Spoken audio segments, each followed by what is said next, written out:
দীর্ঘ 5 বছর পর প্রত্যাবর্তন করা সৌম্য সরকার এবং তানজিদ তামিম নাকি আরো একবার সুযোগ পাবেন সাদমান ইসলাম।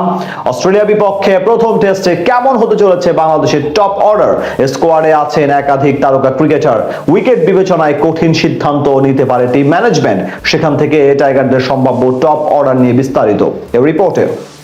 লাল বলের ফরম্যাটে শেষ কয়েক সিরিজে বেশ ভালোই করেছে বাংলাদেশ ক্রিকেট দল, তবে সেই ভালো করার মাঝে সবচেয়ে মন্দ ব্যাপার হলো ওপেনারদের পারফরমেন্স। শেষ দুই সিরিজে কোনো ওপেনার সেঞ্চুরির দেখা পাননি, এমনকি টানা বাজে পারফরমেন্সে এখন বাংলাদেশ দল যেন দুজন কম ক্রিকেটার নিয়েই লড়াইয়ে নামেন এমন পরিস্থিতি দাঁড়িয়েছে। অস্ট্রেলিয়ার বিপক্ষে দীর্ঘ প্রায় 2 যুগ পর টেস্ট খেলতে তাদের মাটিতে গিয়েছে টিম টাইগার্স, যেখানে ব্যাটারদের জন্য প্রতিপক্ষ বোলারদের সামলানো আরো বেশি চ্যালেঞ্জিং। তার উপর মিচেল স্টার্ক, প্যাট কামিন্স ও জশ হেজলউডদের মতো বিশ্বমানের বোলারদের সামলানো আরো বেশ কঠিন হয়ে পড়বে টাইগার ব্যাটারদের জন্য। সেখান থেকে টিম ম্যানেজমেন্টকে বেশ বুঝে শুনে টপ অর্ডার সেট করতে হবে। সাধারণত আধুনিক টেস্ট ক্রিকেটে টপ অর্ডাররাই ম্যাচের ভিত্তি বা ব্যাটিং ইনিংসের মানদণ্ড ঠিক করে দেয়। তার উপর অস্ট্রেলিয়ার মতো প্রতিপক্ষের বিপক্ষে ভালো করতে চাইলে ওপেনিং জুটিকে অবশ্যই ভালো করতে হবে। সেখান থেকে প্রশ্ন উঠেছে কাদের নিয়ে একাদশ সাজাবেন কোচ ফিল সিমন্স। এই সিরিজে স্কোয়াডে সবচেয়ে অবাক করেছে সৌম্য সরকারের প্রত্যাবর্তন। প্রায় 5 বছর পর লাল বলের ফরম্যাটে প্রত্যাবর্তন করলেন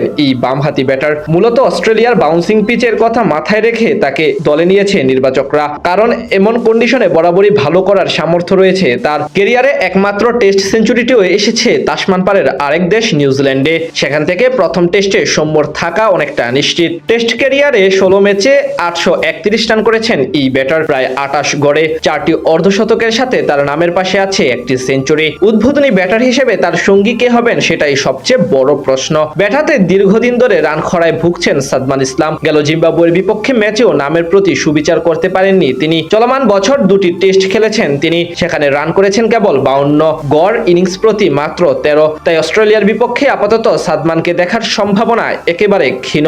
তার পরিবর্তে ফিরতে পারেন তানজিদ তামিম। সাদা বলের ফরম্যাটে বাংলাদেশের নিয়মিত সদস্য হলেও টেস্টে একেবারে নতুন যুব বিশ্বকাপ জয়ী এই ক্রিকেটার। সবশেষ ঘরের মাঠে পাকিস্তানের বিপক্ষে সিরিজে অভিষেক হয় তার। এক টেস্টে মাত্র 30 রান করলেও ফার্স্ট ক্লাস ক্রিকেটে তার নামের পাশে আছে 6টি হাফ সেঞ্চুরি এবং 5টি সেঞ্চুরি করার রেকর্ড। সেখান থেকে ওপেনিং এ সৌম্য সরকার এবং তানজিদ তামিমের দেখতে পাওয়ার সম্ভাবনাই বেশি। 3 নম্বরে থাকতে পারেন আরেক বামহাতি ক্রিকেটার ও অধিনায়ক নাজমুল হোসেন শান্ত।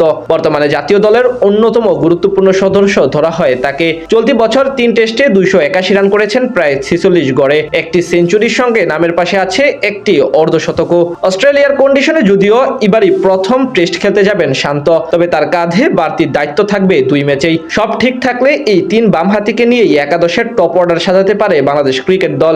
আগামী 13 আগস্ট শুরু হবে 2 দলের প্রথম টেস্ট ম্যাচ।